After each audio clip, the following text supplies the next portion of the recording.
And we are live. Sorry for the little bit of delay. Had to figure out how to get this going live on Facebook as well as YouTube, but we are here for part 6 of a 32-part series breaking down every single team in the NFL. And we are doing the Chicago Bears, my least favorite team in the league. I am a Green Bay Packers fan. I have been all my life. However, this is an unbiased diagnosis of this Bears unit. We will be breaking down everything, as you can see, in a PTI schedule, starting off with the good, the bad, and the ugly, which is me talking about three excuse me, big ticket items, diving down deep into the statistics, something that I really enjoy, something that I'm a little hesitant on, and something that I think is flat out ugly about this Bears team. And then we're going to grade the roster. We already have some tough injuries to the Bears unit. However, this is the same team that shocked the world, won a bunch of games, won the NFC North, terribly defeated my Packers in the playoffs, and should be a train rolling towards a good, solid future. A fantasy target that everyone should be targeting in their fantasy drafts, whether it's a best ball draft, a guillotine draft, a redraft, a traditional ESPN work league. I do have a fantasy target. It's pretty obvious on this one, but Chicago should be loaded when it comes to the fantasy perspective. And then finally, predicting every single game on the Bears schedule. We've done this now with 5 teams, and the whole entire goal of this video is to see that number in the top right corner, 9.5. That is the number that Vegas predicts the Chicago Bears will win this season, 9.5 games. And we have to judge and guess, will they end up with a record over 9.5, a 10-7 record, 11-6, or will they have a record under 9.5, 9-8, 8-9? Take a step back, the regression monster creeping in. Now, before we get to the good, the bad, and the ugly, because I do have a lot to say about the Chicago Bears team, I do want to talk about that regression monster, because there are a lot of things that this Cardiac Cats team did last season, all those fourth quarter comebacks. And I do see a lot of people breaking down the Bears and only hanging their hat on what they did last year and expecting regression to take the rest of the step. And I wish that was all I could talk about when it came to the Chicago Bears. I wish I could just say they simply won't do it again. But sadly, I think there are some regression things that will positively affect the Bears that should balance out the negative side, as much as I hate to say that. So when you get into the regression stuff, the probability stuff, the Bears were 7-4 in one-score games last season. That could take a step back. They also were plus 11 in sack margin. And when we're going to break down the defense in a second, that wasn't because the defense was just getting after the opposing quarterback all the time. That was because the offense and Caleb Williams were protecting the ball and protecting themselves from taking negative sacks. That still should be very, very positive for the Chicago team. What will come back to earth is the turnover differential. They were plus 22 in turnover margin last year. The one of the best turnover EPAs, I believe it was the second best since 2013 in expected points added from turnovers. Okay, clearly number one in the league, second best since 2013.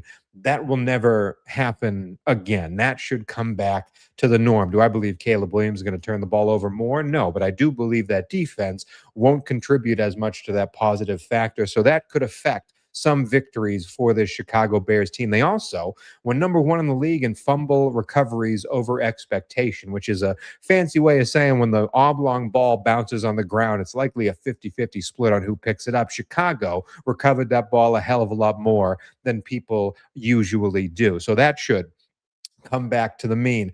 And the craziest part, the one that made me the angriest, is how this schedule and the schedule that the NFL has set up for Chicago benefits the Chicago Bears. And it is my biggest hesitation when it comes to those probabilities coming back to the norm.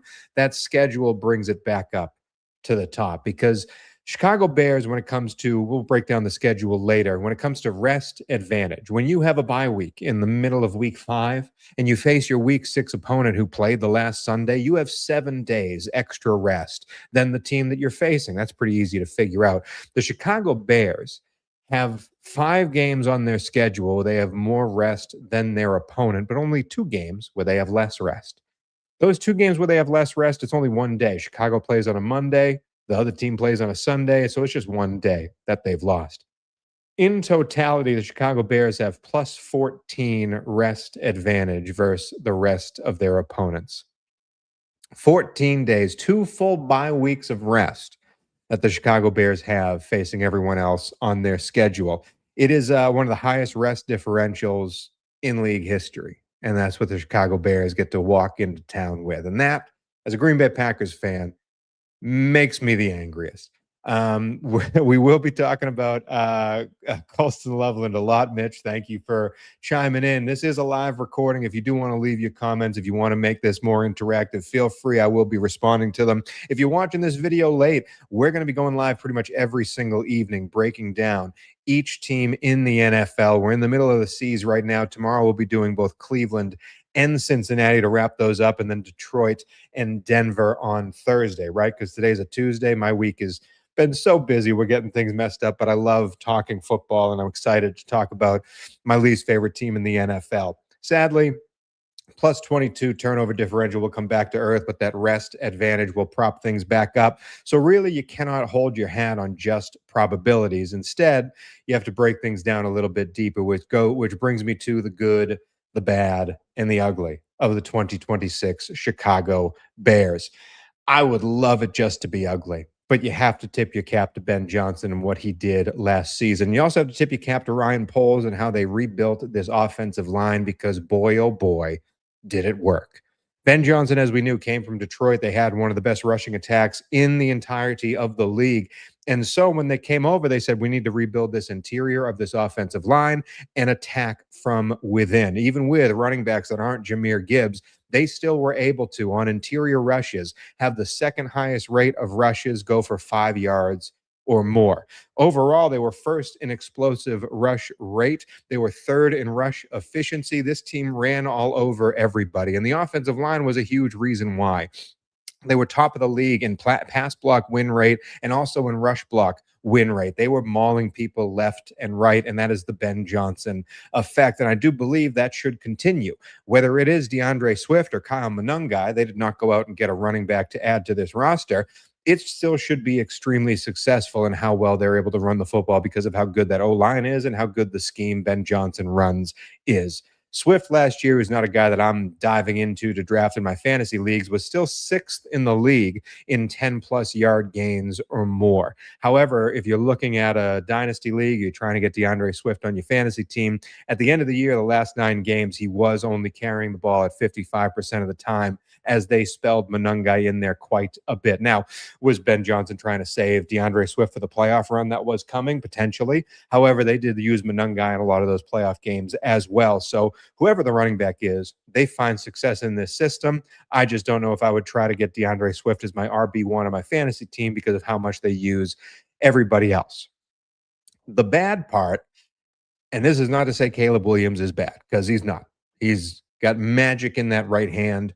And I am terrified as a Packers fan to continue to watch this man play football for the Chicago Bears, because he is excellent. And as we said, plays behind a fantastic offensive line. They were 4th in pass protection efficiency. As I said already, 1st in pass block win rate. And Caleb, when he was pressured, took a sack or threw an interception, so a huge negative play, at the 2nd best rate in the league, only behind Matthew Stafford. So even when that defense broke through that excellent offensive line, Caleb Williams was 2nd best in the world at avoiding a negative play when pressured. So that's the best part of Caleb Williams. And we've seen all the throws, all the be able to run back 72 paces and whip around and throw it to Cole Kmet in the corner of the end zone in a playoff game. Like, he has what it takes.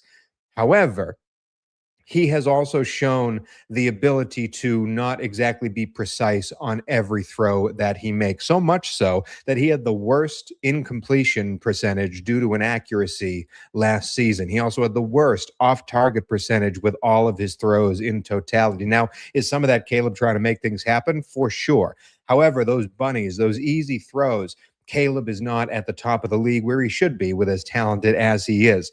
And what would scare me if I was a Chicago Bears fan, because I'm going to say a name that's going to make you all cringe right now. Since 2020, QBs is a Warren Sharp stat. Since 2020, QBs in their first 2 seasons, the worst incompletion percentage due to inaccuracy, Caleb is the 2nd worst of the past 6 years. And number 1 was Justin Fields. So Wilson's worse than Zach Wilson. Caleb Williams, excuse me, was worse than Zach Wilson at that stat. Josh Rosen at that stat. JJ McCarthy at that stat. All of those QBs that have had so many bad runs in the NFL. Caleb Williams is the second worst in incompletion percentage due to inaccurate balls from the quarterback, and Justin Fields being the only one that is worse. So should that get better? Absolutely. If it doesn't, then that could hinder the Bears from becoming the absolute titans that they should be, specifically on offense, as we will break down that offense in a second. I do want to say, when it comes to projecting what this team can do in fantasy, in real life, the offensive line, the run game, we already told you how good that's going to be. I believe they faced the 17th hardest rush defensive schedule, so that run game still should be able to produce. Caleb Williams could have a tough go, however, because according to Warren Sharp, when it comes to efficiency ratings, Caleb Williams has the second hardest schedule against pass defenses in the league, and that's including two against my Green Bay Packers, who can't stop a runny nose when they're passing the football. But could be a little bit tougher this season for Caleb, and it's definitely going to be tougher for the ugly portion of the Chicago Bears, and that is the entirety of this defense. It relied so much on turnovers and big plays happening against them that it cannot succeed if they wish to continue. We already had a huge injury with Kobe Bryant going down for pretty much the entire regular season, potentially the playoffs. But when we break down the roster, even with the players that they have there, what happened last season cannot happen again if Chicago wants to have the success that they should have this year, because that defense last year was 28th in the league in yards allowed per drive. They were 28th in the league in punts allowed per drive, 25th in touchdowns allowed per drive. What's worst is they were bad both against the pass and against the run. 31st in the league, even with Montez Sweat. 31st in the league in pass rush win rate. They were also 28th in rush block win rate from the defensive line. They could not dodge blocks whatsoever, and that led them to the 32nd, and there's only 32 teams in the NFL, 32nd in the league in explosive pass defense. They let the long ball happen against them worse than anyone in the entirety of the NFL. And I already said how Kobe Bryant is not going to be playing football for them this calendar year, maybe again in January should they make the playoffs. And they let so many players go in free agency, specifically in that defensive backfield. This should, maybe it gets healthier, but only get worse for the Chicago Bears. And you can't go any farther back than 32nd. And what's worst on top of that, I already said Caleb plays the second hardest schedule of pass defenses. The Bears defense plays the second best explosive pass offensive schedule in the NFL. That is the Green Bays of the world that love to throw the ball deep and do it successfully more than other teams. Chicago's worst part of their defense is going up against the second best world of quarterbacks and passing offenses to attack it. So that means there should be a lot of fun in the world of fantasy, because when you want teams that have bad defenses and high-profile offenses, we like to talk about the Dallases of the world. Chicago might be the winner. Put the wreath around them. They might be in the winner's circle of a fantasy team with a terrible defense attached to it, because these games will be in the 30s. Let's break down, though, the offense first, because it is one of the best in the NFL. Because of that offensive line, they just gave Darnell Wright a boatload of money to play right tackle for the future. Jonah Jackson, Joe Thuney, and then Braxton Jones on the outside with Ozzie Trapillo should he get back from injury as well. Garrett Bradbury is the question mark because Drew Dalman did retire suddenly for this team. They expected Dalman to return at center. So can Bradbury just be a holdover? I know they have Logan Jones out of the draft as well, but not necessarily a guy that could step in and play day one. Could that center be the weak link of this team? I don't believe it's going to cost them that much because of how good the other four players are. They are older, especially on the interior, but I think this offense, Garrett Bradbury being the only question mark, is taking me away from giving this an A plus. I'm giving it an A minus. This offensive line is unbelievable. I'm giving it an A minus. And then when it comes to the QB room, Tyson Bagent and Case Keenum, really, really solid backups to Caleb Williams, who I have as, I think, the 9th best quarterback when I did my quarterback rankings. This is an A minus quarterback room overall, because I've given some other quarterback rooms B's because behind Josh Allen, there's really nobody. This team, however, if Caleb Williams were to miss a game or two, I think Bagent and Keenum both, whoever becomes that backup, perfectly capable of going out there and winning an NFL game. So this is an A minus QB room. The running back room, DeAndre Swift and Kyle Monangai are really, really solid. However, nothing screams bell cow or game changer out of this team. They are just recipients of excellent, excellent offensive line. I think they were first in the league, this offensive line, in yards before contact last year. So these running backs are just good. They're running through holes that no other team has to give them. Nothing jumps off the page, though. I'm going with a C minus running back room, even though they do exactly what they need to do. And then the pass catchers is where you get really, really excited because they're extremely young and they've already shown just signs of absolute greatness. People love Luther Burden this offseason. He also came up with a little bit of a groin injury, should be back by the time week one kicks around. Rome Odunze, don't know what's going on with his foot. However, if that's healthy, this is another guy that could be an absolute number one overall target. And then Colson Loveland might be the best young tight end in the game. And that's me, a Packers fan, saying that, who loves Tucker Kraft with all my heart. When you get deeper into it, though, the Khalif Raymonds of the world, Scotty Miller, nobody's going to be doing crazy things out of the slot for this team. They want Xavier Thomas to be that guy. They drafted him really high to do so. And if it becomes the gadget dude in this offense that Ben Johnson unlocks, then hey, this offense is really, really singing and has no weak links. However, right now, it looks like Khalif Raymond at least will get the looks at the starter, and Xavier might not be ready for it. And that could be the only weak link when we're looking at a team that has no weak links along the offensive side of the ball. So overall, I'm giving these pass catching units a B plus. A B base, maybe, if I'm worried about the injuries to Rome and Luther Burden. But I do think it's all going to work out for this team. And I think this offense is absolutely a stunner. The defense, however, has a lot of big names like the Grady Jarretts of the world, TJ Edwards, Montez Sweat. Like, these are names that you've heard before, but it's not working out so far. And it could be beset with injuries. That could be people coming back. But mostly, to me, it's guys at the end of their prime that altogether did not work out the way we wanted to. Overall, this D line altogether, I mean, if Shamar Turner, the second round, the 2025 second round pick, comes away from injury, like, maybe that brings you some buzz, but it's not supposed to happen. I hate this defensive line. I think it get moved around, and even with Montez Sweat, I'm not worried about them one bit. That's a D defensive line. When it comes to the linebackers, it gets a little bit better. Devin Bush, TJ Edwards. However, these are dudes that are becoming just a guy on these teams, and no one jumps out to sing it. I'm giving these linebackers another D. I'm not scared of anybody on this team. And Devin Bush is as forgettable as anyone at that linebacker position. I do like the defensive backfield. I hate that they got Dylan Tiedemann. I just got rid of what's his nuts, Harrison Smith in Minnesota, as a Green Bay fan. And now Dylan Tiedemann comes in a Chicago Bears uniform for the next decade of my life. Hate it. Kobe Bryant getting injured is terrible for this team because they wanted him to be the absolute dude, the Xavier McKinney, so to speak, of this unit. And that's going to be a big loss that I don't think they're ready to recoup, maybe with a Cam Lewis, or if one of the young kids steps up. I just don't think the people that they lost in the offseason in the defensive backfield, and then losing Kobe Bryant on top of it, really hurts the overall unit here. However, I do like the cornerbacks, and I hate how much I like Tiedemann for this offense. So I'm still giving them a C plus. This is the strongest unit of the defense, is the defensive back core. However, if you're averaging a D on defense and you're averaging a B plus, A minus on offense, that makes for a great fantasy team.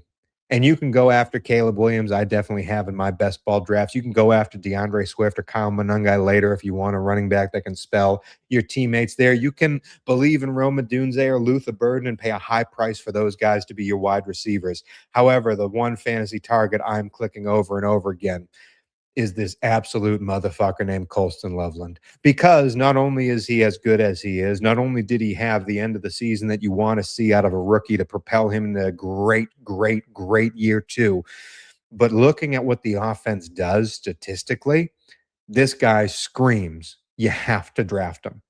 Chicago Bears were number one in air yards to the tight end position last season, and that was with Cole Kmet starting a huge bulk of that and Colston Loveland coming on later. But when it comes to tight ends with 70 targets or more, this man led all of them in EPA added per target. And again, This is a guy that didn't come on until week 8, week 9 of last season. He is going as the TE3 right now, well behind the Trey McBride high price, and yet you got to pay a little bit more than the Tyler Warrens and Tucker Crafts. And I'm here to tell you, he is worth it. He is worth every single penny, and I hate how much he is. So, Colston Loveland is my fantasy target for the Chicago Bears. We've broken down the offense, we've broken down the defense, we've gotten into the fantasy world. Oh, and I should say, to the different levels of fantasy. If you're a dynasty holder of Colston Loveland, never ever trade him. Try to get him if you can. If you're in a redraft, a work league, a fun league, make that guy your tight end one. People are going to go for Bowers and McBride early. If you're in an underdog league, hammer him. And if you're in a guillotine league,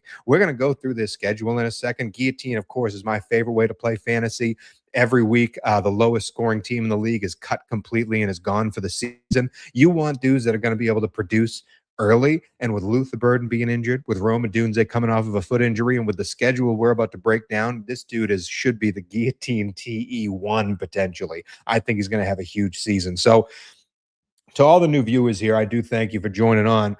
We are going to now break down the schedule the only way I know how, go through it game by game and predict a win or a loss and try to hit that number in the top right corner, 9.5. Will the Chicago Bears get more or less than 9.5 wins this season? 10-7, then you're hitting the over. 9-8 or worse, you're hitting the under. We've gone through the big question marks about this team: what's good, what's bad, what's ugly. We've gone through the offense, we've gone through the defense, we've gone through the fantasy target, but now it is time for me to figure out how to share my screen on this as fast as I can and break down the schedule. My favorite thing to do when I'm breaking down these teams. We've done it now with Arizona and Atlanta.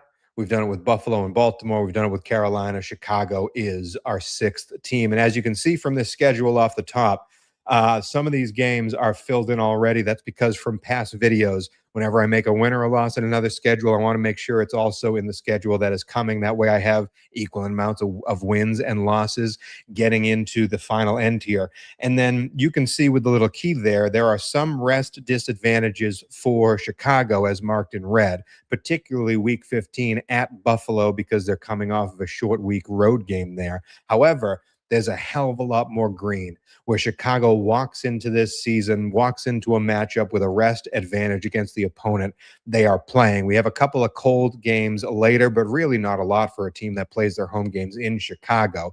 So this is as favorable a schedule, even though they're playing a harder team slate, as favorable a way you could lay this out as anyone from Chicago could hope for. On a Tuesday, no less. Yeah, we're doing this all on a Tuesday. We're breaking it all down on a Tuesday. We'll be breaking down Cincinnati and Cleveland on Wednesday, Denver and Detroit on Thursday. But now for the nitty gritty, let's get into Chicago. 9.5 is the number, and it's pretty even money right now, whether you think it's going to go over or under. These odds below are from DraftKings. If you believe they're going to repeat and win the division, they're actually underdogs to do so at plus 305. However, they're pretty much even money to make the playoffs. So this is a team that people expect to be good, not great.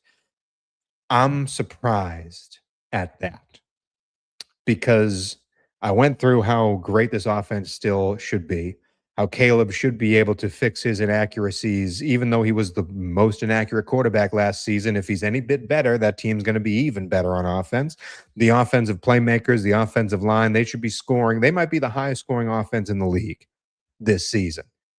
And then the defense, as I said, not very good. But this schedule, the way it's set up, I think it's set up for success. And I'm amazed that these numbers are as low as they are because I have them winning those first 2 games pretty handedly. Even though we're starting on the road to Carolina, I do not believe in Kyler Murray and the Minnesota Vikings, not to spoil that breakdown coming up. But we're starting off 2-0. Before we go into Philly on Monday night at home, and then the New York Jets, who will be absolutely just terrible. They're going to be a terrible team. So 3 of these first 4 games are at home, and I do not see a loss in them. Philly will be the toughest game, don't get me wrong, but I do not see a loss for the Chicago Bears in these first 4 games. And I hate that. I hate that. For all the new viewers out there, I am a Green Bay Packers fan as we head into at Green Bay on week 5. I want Chicago to just burst into flames. And I don't see how it happens these first 4 games.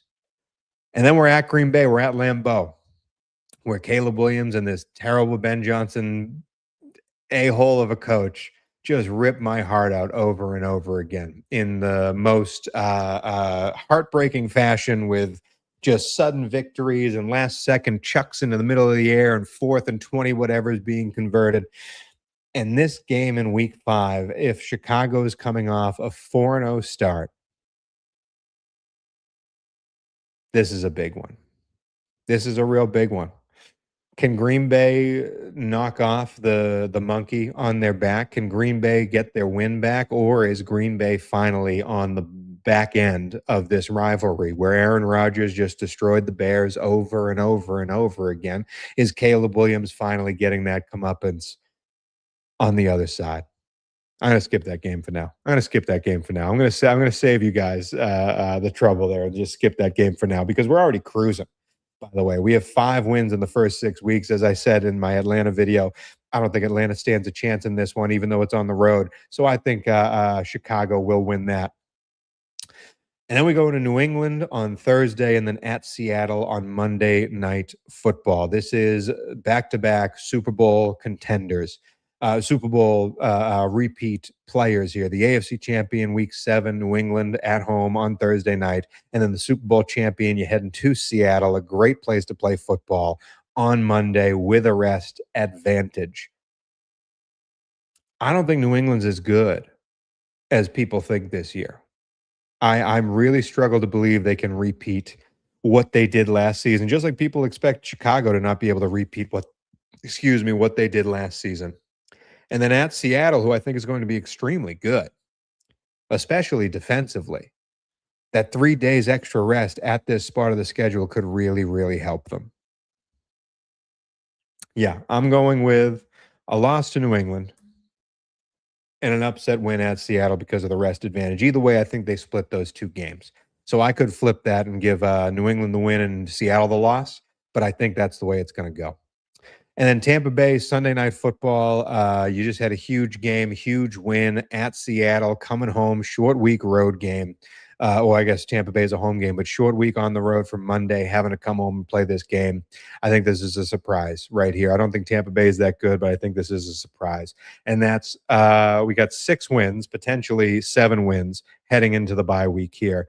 Top of the league. Top of the league. People are expecting big things out of Chicago at this point. We come out and we beat the New Orleans Saints with that week of bye rest heading into that. At Detroit for Thanksgiving. Fantastic game. Fantastic game on Thanksgiving. Fantastic way for you to wake up. And on the West Coast, it's like right at noon. Oh, man, I cannot wait. I cannot wait for this Thanksgiving game. And I have no idea who wins it because people expect Detroit to be very, very good. Detroit's favorite to win this division this season, even though Chicago won it last year and seemingly got better. Man, man, oh, man, oh, man. Yeah, I'm doing it. I'm saying Detroit protects their house and we come back and beat the Jacksonville Jaguars at home, potentially starting to get cold here. I think it's a loss to Detroit on Thanksgiving, but you beat the Jaguars with the rest. We have 1, 2, 3, 4, 5, 6, 7, 8 wins. We need 2 more to hit this over. And let me tell you, buddy, you get it at Miami because Miami's going to be throwing anyone out there to try and lose games and get a quarterback at the end here. And then we have the division to end it. Spoiler alert right now, we're hitting the over because that Detroit game with 3 games rest, I think we get the win back. And Minnesota blows, dude. Minnesota is going to absolutely blow chunks. I don't think, unless they're sitting people, Chicago, I don't think they're losing that game. So with the 2 Green Bay games, my Green Bay Packers still to be decided. We have 6 wins, 7, 8, 9, 10, 11 wins for this Chicago team. Just scorching the over. Just scorching the over. I hate it. I think I'm splitting them. I think I'm splitting the Chicago Bears versus the Green Bay Packers. I'm going to give myself a Christmas present, which means we're starting off 6-0. The Chicago Bears start off 6-0 in this schedule. They enter the bye week 7-2. and they cruise to 1, 2, 3, 4, 5 plus 7. That's 12 wins on the schedule. So they will need that Minnesota game at the end to try and convert. Best record in the NFC, try to win the division. But I have the Bears going 12-5, and I hate it so much. Now, if you believe, as I do, that the Bears are going to start off really hot with that, I mean, those first 4 weeks, yeah, they could lose the Philly game, but those first 4 weeks should be 3 wins easy for this Chicago team. I would try to bet this now because some of these, as I go through these schedules, some of these teams you want to wait to bet it because if they lose early, you might get a better number later. I think you want to bet this now because I think Chicago starts off on a tear and that number only goes up. So I might over 9.5 might be my favorite bet out of all 6 videos we've done so far. And boy, does that make me angry. But that is a 12-5 Chicago Bear team on an over-under that is 9.5. And the Bears are going to the playoffs once again. God, it sucks. But that is it for the breakdown of the Chicago Bears. Tomorrow, we are double tapping the Cincinnati Bengals and the Cleveland Browns, AFC North contenders. Not contenders. Browns are not a contender. AFC North players. And it would be interesting to see if Joe Burrow can get his groove back and if there's anything to hope for at all in Cleveland. I don't think so. I don't think that's the case. But if you want to watch this live, we'll be on YouTube, we'll be on Facebook at 6 p.m. Pacific time and 7 p.m. Pacific time tomorrow. Day after that, we're doing Denver and Detroit and eventually breaking down all 32 NFL teams before the season kicks off. If you want the past videos, they're on my YouTube page. And feel free, if you're watching these live, to add your comments on YouTube. I'll be able to listen to those and read those and get back to you on some of the questions that you have on these teams. Excited to talk about them as we continue. Hate how good the Bears are, but hopefully the Packers eventually can do some damage on their end. But that is it for me. And again, give me a like, give me a subscribe, give me a follow, and we shall see you tomorrow.